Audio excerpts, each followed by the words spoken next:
Kapag malinaw ang proseso ng pamahalaan, lumalakas ang tiwala ng ating mga kababayan. Kung may pananagutan, tumataas ang respeto ng mamamayan. At tuwing inuuna natin ang kapakanan ng taong bayan, sumusunod ang pag-unlad ng ating inang bayan. Maaaring bumalik at lumakas ang tiwala ng publiko sa mga namamahala sa gobyerno. Ito ay kung may naipapakitang malinaw na proseso ang pamahalaan at paninindigan nito ang kanyang pananagutan.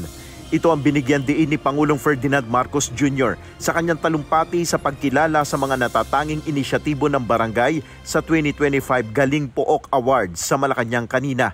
Ayon kay Pangulong Marcos, dapat gayahin ng ibang lokal na pamahalaan ang ipinapakita ng ilang barangay na nagpatupad ng mga hakbang na nagbunga ng magandang resulta sa komunidad. Ito ang kulturang nais nating ipalaganap sa pamahalaan. Ganito ang serbisyo publika na dapat ramdam ng pamayanan, tapat, bukas at may direksyon.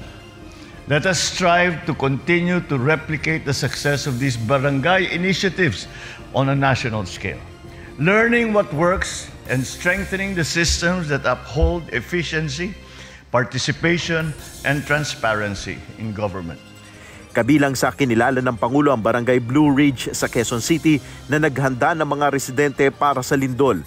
Gayun din ang Urban Gardens at ang palit bote para sa tinapay project ng Barangay Daang Bakal sa Mandaluyong City.